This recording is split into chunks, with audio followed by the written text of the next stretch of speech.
LinkedIn News. What learning can I get from deep anxiety?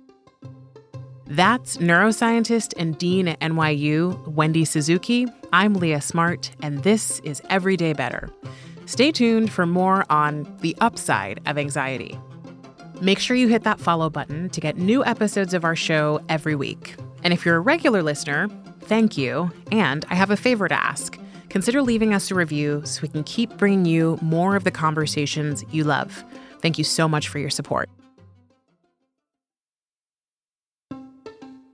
Hey everyone, from LinkedIn News, I'm Leah Smart, and this is Everyday Better, a personal development podcast where every week I sit down with some of the world's brightest minds and bravest hearts who use science and story to share strategies for how we can flourish individually, in relationship to others, and to the world around us.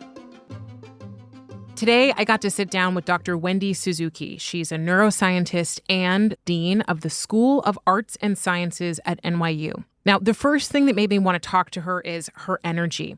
She has that thing that makes you want to listen and engage. I'm like, I will have whatever she's having. Now, on the practical side, though, she studies how we can treat everyday anxieties as a gift and use them. Now, if you know me, you know I talk about anxiety often on this show because I've experienced it myself for many years.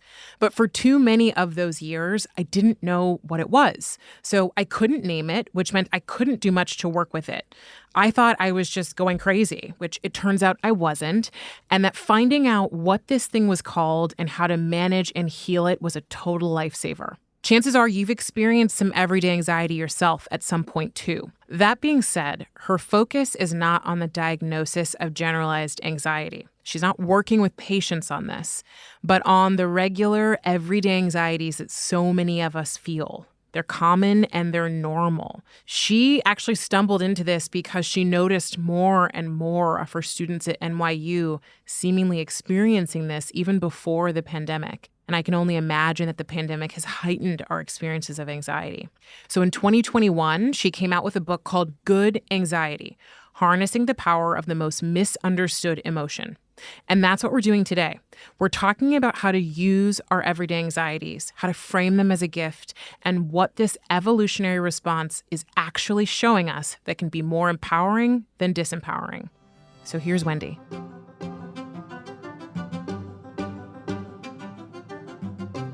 The thing that's so exciting to me is how my research, particularly the books that I've written, the first book, Healthy Brain, Happy Life, about the effects of physical movement on your brain, on your emotional life, and good anxiety, even more relevant today than it was when I wrote it. And when I was researching it, which was a couple of years before the pandemic started. The reason I wrote that book was because I noticed an increase in anxiety levels in my NYU students, not just them, everybody. And if I was being honest, my own anxiety levels of my friends and colleagues were going up. And it was noticeable because we had this event at the pandemic. You often forget that even before the pandemic started, we had political issues. The global warming issue was still really scary. The social issues had been starting and rolling along for a long time. And I knew I wanted to explore myself and use the neuroscience that I have been studying to try and address this problem. It's exciting that I could apply both of these things in a whole new way. And they're so needed and they're so valuable. I love that. And when you say anxiety levels, you're differentiating that from like a generalized anxiety diagnosis. Exactly. You put your finger on it because that's what I think sets this book apart. I am not an MD. I do not treat patients with generalized anxiety disorders. Anxiety, first, is a normal human emotion. Everybody has it. You cannot get rid of your anxiety, even though many people want to. But it exists on a hugely wide spectrum. And at the very top is generalized anxiety disorder. This is the level where you need to see a medical professional. My book addresses what I like to call everyday anxiety. It is the wide range, and I would venture to say that maybe 85% of the population suffers regularly from everyday anxiety that is annoying or intrusive. in their life. That does not mean they have generalized anxiety disorder, but all of us have a heightened level of anxiety because of the world that we live in. So I experience anxiety, and I have for as long as I can remember. And like my mom, when I was little, used to call me her little worrier because I would always worry about things. And I don't know, it's like, as I go deeper into this work and research it, I go back and forth between needing to figure out what the source is and trying to just work with the actual experience itself in the moment so that I can, it's funny, I say heal anxiety, but to your point, it's like maybe we're just trying to soften the edges of it. Yes. Well, I would go further. I'm trying to do a jujitsu move on your anxiety. I love that. And make you realize, oh my God, this is helpful. And actually, you remind me of a lawyer that I met at a birthday party one year that inspired one of my favorite gifts or superpowers that come from your everyday anxiety. And so this was early on in the book writing process. And I mentioned to her that I'm writing this book on anxiety. She said, oh, I am the high-paid New York lawyer that I am because of my anxiety. And I said, oh, tell me your secret. And she said, just like you, I've always been a worry. I worry about everything. And I realized that worry makes me a better lawyer because what I do with my worry is I act on it. And so if I'm worried about this argument, the other side is going to give, I go research. I make sure they can't use it. If I'm worried about what the judge might rule here, I make sure I have all the, I know all the ins and outs. And so I realized that so many successful people do that already. I bet you already do that. Did you prepare for this interview and worry about whether you're well prepared? But because of that, you became even more well prepared. I call this the gift that comes from your anxiety, which is turning the what if list into the to-do list. You are more prepared. That lawyer who actually I hired, she's now my lawyer. So it's working. It's really works. working. She's a great lawyer. First of all, I would hazard a guess that almost everybody listening right now has experienced anxiety, experiences it on a regular basis. There's this spectrum that we're talking about, and you and I right now are talking about everyday anxiety, which you're saying is normal and common. Yes. And I first of all think that's really important to call out because it can feel isolating. Yes. And one of the core pieces of compassion research that Kristen Neff has done is we have to look at the fact that we and our experiences are much more common than it feels in the moment. Yes, absolutely. Got it. And so let me say two things to that great observation. The first thing is that if you look at the emotion, the human emotion that everybody has of anxiety, and look at it evolutionarily, it evolved not to annoy us. It evolved to protect us. And you can think about a woman 2.5 million years ago who's walking around trying to gather food, and maybe she has a young child, and that crack of a twig 2.5 million years ago, it releases anxiety. She feels anxiety. Oh my God, is that a tiger that's going to kill me and my child? All of these stress mechanisms, the fight or flight response that we all have and also work today, were working in her, and it saved her. She either fought the lion or ran away from it and became safe. And we are all here today because she had the protective emotion of anxiety. And that's a great argument, but that doesn't help me today. No more lions and tigers and bears. Good anxiety is about showing people how to basically turn the volume down on our anxiety. Let's just all agree it's just too high for everybody. What happens when you turn that volume down? When you turn the volume down, you get back to the protective aspects of anxiety. And it's like, what the heck could that be? Because I'm not feeling protected at all. And it is because anxiety is there and it's released in you, not because you didn't finish watching that last Netflix series episode. No, you don't get anxious about that. You get anxious because, maybe you didn't finish reading the last 3 chapters of whoever's book you're going to interview. Things that really matter, that makes you anxious. Why? Because you care about your job. You care about doing a good job. Is there anything bad about that? Absolutely not. In fact, when you look at it in that lens, your anxiety is showing you all the things in your life that you hold dear. So you worried about your family. You worry about money. You worry about your work. Nothing wrong with that. So you say, okay, I kind of understand that, but I still have high anxiety. Sure, we're going to talk about some of these tools to turn the anxiety down. But what if you do this?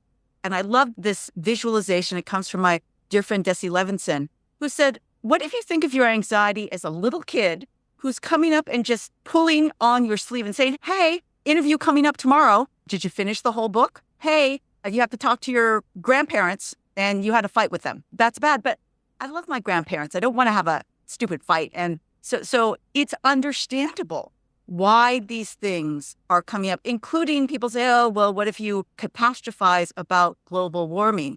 Well, yeah, I'm worried about global warming too. Yes, everybody should be worried. And there I would say, turn that what if list into a to-do list. Everybody has 10 more things that they could do to decrease their carbon footprint. And it's easier today to find what those 10 or 20 or 30 things are. Do something about it. Donate. Act on it, because we know that will make you feel better. There are lots of approaches and science-based tools that you can use to not just decrease your anxiety, but use it to make your life better. So this is super pertinent to me, and it's something I've gone deep into because I have struggled with anxiety for so long, but I never had a name for it. And I can remember I played sports in high school. I ran track, and I remember this tight feeling in my chest, and I didn't know what it was. And I told my parents, I was like, I think something's wrong with my heart, right? And I'm a totally healthy kid. My family's very healthy, no history. And I went to Kaiser in California, and they had me on the treadmill and hooked me up to the EKG, and I left, and they said, she's fine. Yeah. I never figured it out until I was probably in my late 20s. So imagine it took me another 10 years to be someone who is experiencing anxiety on a regular basis with no name for it, which can be devastating. Yeah. And one of the things I struggled with a lot, and honestly, I'm still sort of working through, is this idea of what you just said, which is how we catastrophize or experience what they call in anxiety intrusive thoughts. And how that actually is just showing us, or it is a map for us around what's important, which in the moment, an intrusive thought or a catastrophizing thought can feel overwhelming. And for those of you listening who don't know what those are, they're thoughts that are like the what ifs, but blown up. Yeah. And it typically tends to be something that will heighten your anxiety. So can you talk a little bit about that experience of intrusive thoughts and what you found around tools to support us working through those? There are lots of tools that come to mind. First tool is something that everybody can do immediately, which is simply take multiple deep breaths. It comes from science, because what you are doing when you breathe consciously, very deeply, in and out, and consciously slow your breath down, you are activating what's called the parasympathetic nervous system, which is the equal and opposite part of the nervous system to your fight or flight nervous system. What it does is, in times of relaxation, when there's no threats around, it slows your heart rate down, it slows your respiration down. And what it evolved to do was actually shunt blood from your muscles towards your digestion and reproductive organs, because when you're relaxed is when you can have a big brunch and have sex. So this is a very old kind of system. And so when you breathe deeply, when people are telling you, go to that breath meditation class, that is a way to directly and consciously activate that de-stressing part of your nervous system. And everybody with anxiety out there should be saying, oh my God, I just got a tool to immediately calm myself down. And it does work. And so that's tool number one for catastrophication. Tool number two is movement. So I spent many years in my lab at New York University studying the effects of physical activity, movement on the brain. And one of the most easily observed and robust findings is that even after 10 minutes of walking, you can significantly decrease your feelings of anxiety and depression. Just walking outside for 10 minutes has been shown to significantly decrease those feelings. So does that include New York City? Yes, it does. Okay, great. Okay, don't walk in a scary part of town, but walk in a walk. Nice, yeah. Okay. Walk. We're a town of walkers here. We sure are. And it has this immediate effect. It's been shown in study after study. When I couldn't stand it at the office anymore, and it's like I thought I was going to scream, I went outside and took a walk and felt better. You know why? Because you activated your parasympathetic nervous system with your walk outside. The third tool is getting back to the thing that you said, which was you feel all alone in your worry, in your anxiety. And the fact is that most everybody has the same kinds of anxiety. So many people have the same. anxiety. So we talked about the gift of that what if scenario that comes up with anxiety. I realized that I had a deep insight into social anxiety of asking questions. And so when I went into academia, I used that to my advantage because I knew there were 10 times more students that had questions than were brave enough to actually answer, to ask the question. And so I stayed late. I came early. I made sure that they were able to ask me in a less kind of public way. And it became part of my superpower of teaching. But the general rule is that everybody has that anxiety that you've had for a long time. And so a beautiful thing that you can do is turn that knowledge of what it looks like, what it feels like, what situations it comes up in to the outside and reach out to somebody else. And don't give them $1 million. Just say, hey, are you okay? Can I give you a hand? Oh, do you have a question? And we know that that act of compassion actually releases dopamine in your brain. So I like to say, come for the empathy, but stay for the dopamine because I love that. It's a wonderful way to use your own anxiety. So these three, I think are all really powerful. The first is multiple deep breaths. And you actually mentioned at the beginning of our conversation, I asked you about this painting behind you that you stare at it and meditate in the mornings. So you use this tool. Yes. Yes. Got it. And any specific meditation? I'm curious personally about that. Well, I do something called a tea meditation, TEA. So I was taught this by a monk who has a tea institute in Taiwan. And it is meditation over the brewing and drinking of tea. Not a tea bag tea, but real tea where you steep it in a teapot. And for some reason, I found this form of meditation after a long kind of attempt to meditate. And I tried everything, Deepak and Oprah and all the other guided meditations, and I would stick to it and then I would fall away. But then this monk taught me this tea meditation. And what I found was that the ritual of the brewing and the drinking of tea kept me in the cycle for a long time. And I happen to love tea. So just choose the tea that you love. And so I do tea meditation every morning and I look at this picture and it's a wonderful way to start my day. We're taking a quick break. We'll be right back with Wendy Suzuki.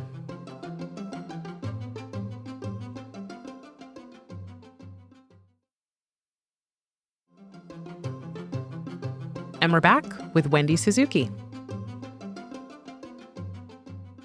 I love the point about not everything works for everyone because I talk to so many people who say either I'm not a meditator or I'd love to meditate, but I've been there too. I've been the yo-yo. Yeah. I've been the try it all, nothing works. And then all of a sudden you find some random thing that you're like, this is odd, but it works. Yeah. And so you do it. But it's not one size fits all. It's a practice of kind of trial and error and experimenting with it. Exactly. I talked a lot in my first book, Healthy Brain, Happy Life, about the concept of self-experimentation. I'm a scientist and I was taught how to experiment on others, but I found myself experimenting on myself. And it's a great skill to have when you are in search of something like a great workout. I don't like all workouts, but I absolutely know now the workouts that I love. And I know the motivators that get me to do it harder or more or longer.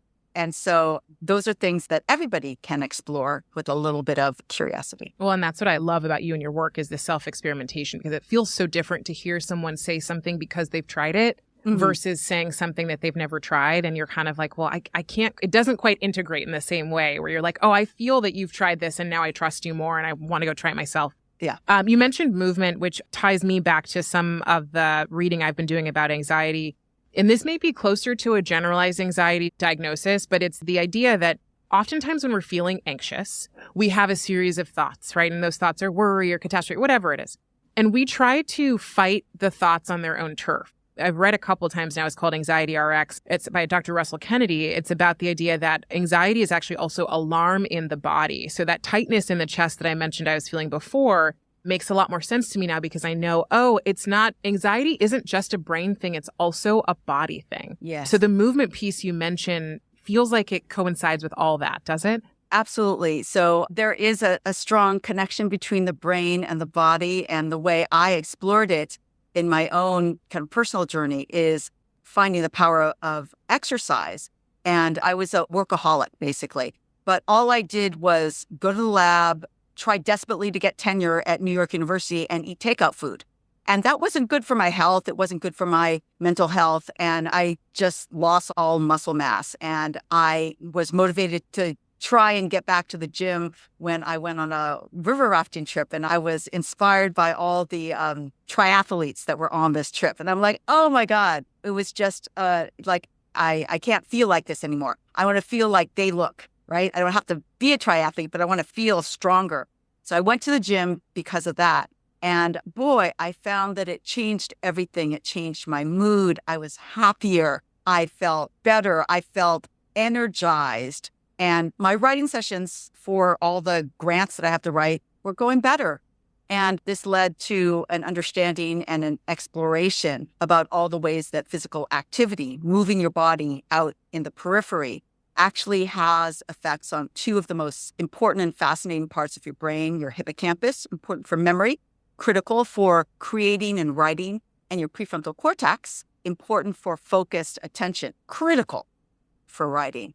And that is what pulled me in so deeply that I switched my research area from memory, which I've always been interested in, to literally the effects of movement on various brain functions. Did it take some time? I think everybody Yes. wants a quick fix, but I want to know, like, how long did this take you for you to start to see these shifts happen after you got this inspirational moment with these rafters? The day after I got back from that trip, I walked to the nearest gym that I could walk to from my house, and I signed up. And it was a year and a half later of going to classes and sweating. Oh, God, I can't. I'm a terrible hip hop dancer. I'm never going to hip hop class again, but maybe I'll go to another class. And I still remember the day when I walked into the different dance class, and the guy that I always stood next to said, "Oh my God, you look so good. Did you lose weight?" And I said, "Oh, yes, I did." And I wasn't trying to lose weight, but it took a year and a half. But I stuck with it, and because I noted how much better I felt. I love this point because I think so much of us want the fastest possible thing to happen for us.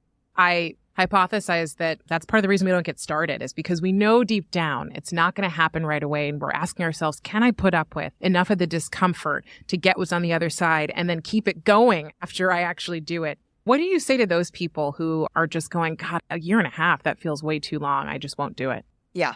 Okay. So here's what I say, that exercise is very valuable, and there's things that motivate me every day to keep exercising.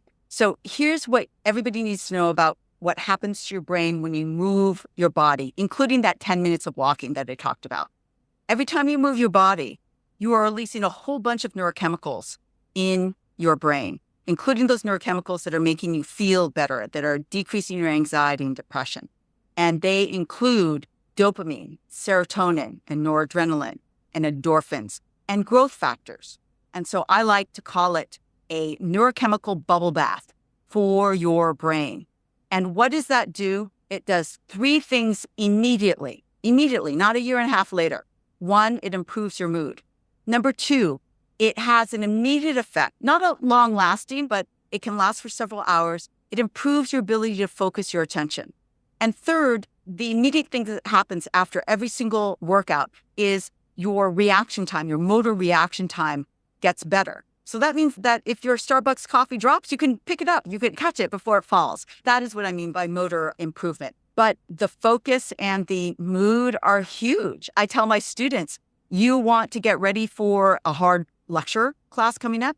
Do a couple laps around Washington Square Park. That you're going to feel better. You're going to have focused attention for that 90-minute lecture, and you are going to learn and retain your information better. So you get immediate benefits from every single workout that you have. And for those people who are the workaholics, do you say the same thing to them when they're saying, I just don't have time to do this. I have to work? Oh, yeah, absolutely. And it's hard to imagine. I don't know whether I would have listened to myself at that point in time. But the truth is that if you give time to this activity of working out, you gain time in your cognitive ability. Your mood is better. Your focus is better. You basically get more bang for your buck when you do go to work, when you give your brain this neurochemical bubble bath that I was talking about. It has beneficial effects.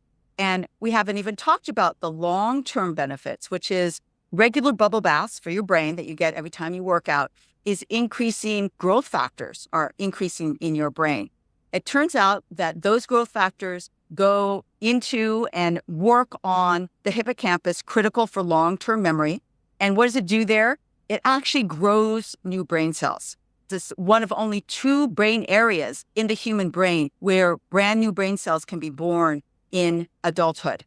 And so this is my memory area. This is also the area most susceptible to aging and neurodegenerative disease states. And so on the long term, you get a bigger, fatter, fluffier hippocampus. Your memory gets better. There's evidence the hippocampus is involved in imagination too, that is putting together all the things in your memory together in new and innovative ways. Do I want a better imagination and a better memory? Yeah.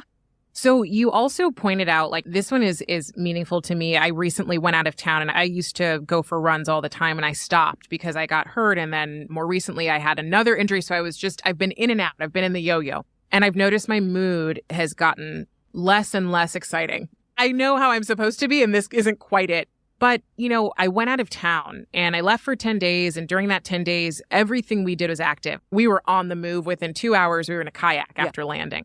So we were super active and something shook loose for me that all of a sudden I was like, I'm ready to start working out again. I've been someone who's always worked out. I'm ready to get exercise. I'm ready to just get back in the game. Can we engineer those moments where we all of a sudden flip the switch and go, I need to feel like that, or I'm ready to do that again? Because I think a lot of times we get so stuck in our day-to-day grind that it's hard to remove ourselves from that repetition. Yeah, it is. And I think it is hard. I mean, I did not engineer my breakthrough. It happened and I noticed it and I was very grateful for it. But that's actually part of the motivation for writing these books. Those books are the product of those revelations that I had and realizing I know all the science behind it and also just all of my explorations. I see the effects of this knowledge. I've been getting more and more prescriptive and practical in my classes. So this last round of class that I taught was a first-year seminar class called How to Build a Big, Fat, Fluffy Brain. So I taught them the neuroscience of exercise, of meditation, of sleep, of connection. And then I said, okay, your turn. Design an experiment for yourself. Choose your favorite tool. Do a week of control, gathering data in however way you think it would be most helpful to you, and then change it for 1 week. This is your assignment. You must write up those results and tell me what happened and why it failed or why it was a wild success. And so that is how I'm trying to get even more practical, going beyond just, here's the science, do with it what you might. Now it's okay. Do something, like change something in your life. Do it just for a week and see what the difference is. And then we're going to talk about it and we're going to share all the best successes or the almost successes that didn't work. It really gets the conversation going in a new way. I'm trying to do that with the rest of the world. I love that. Started with 18 students, but it was a good experiment. I love the idea of self-experimentation because it also sort of removes you from your own story, Yes. which we can get so caught in that we're like, I can't do that. And it's no, when you objectify it and say, let's see how Wendy does this. Let's see how Yes. Leah does this. It becomes a little bit different. The last piece you mentioned is the question asking and the, social anxiety experience. And your antidote to the social anxiety was to help others. Yeah. So is that really the way you'd frame it? Or what would you say that really caused that shift for you? That was a very meta level observation. I was convinced that anxiety could be helpful. It was a gift. And so when I wrote this book, Good Anxiety, it was just at first it was going to be a neuroscientist viewing anxiety. And here are my best tips. But something happened in the middle of writing this book that made me change the way I wanted to approach anxiety. And it was very sad, but it's something that happens to most all of us. I lost my father. My father passed away, and then my younger brother passed away, both from a heart attack, in the middle of writing a book on anxiety. And I had to stop writing the book. I couldn't write anymore. And I was in deep grief. And somehow in the middle of it, I realized that one way to look at the deep grief and the waves of grief that were coming over me is that grief really represented the deep love that I had for my brother and my father. And if I didn't have that deep love, I wouldn't have this grief. So, did I not want that love? Of course not. It comes together. And I thought, if I could appreciate that learning that I got from deep grief, what learning can I get from deep anxiety? And that's when I started to get very curious, like a second round of coming back to write Good Anxiety about the gifts that come from anxiety, because I had a lot of anxiety during that grief. And part of that anxiety is, what was that little kid saying? You loved your dad, you love your brother. That's not revolutionary, but it hits you in the face when something like this happens. So it really changed the way that I approached this book. It really did. And I come back to, these emotions didn't evolve to annoy us, to bring us down. They evolved to protect us. And in my case, for grief, to remind us of these most important things in life. Who do you love? You love your family deeply. And this is part of what life is.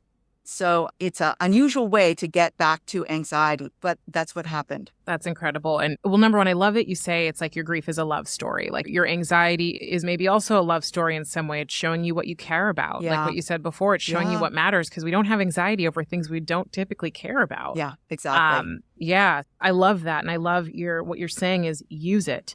So if we were to design our 1 week experiment from Dr. Suzuki so we can get beyond 18 people and hopefully to many more, yes. What assignment would you give us? Ooh, okay. So I'm going to give several so you can pick. Great.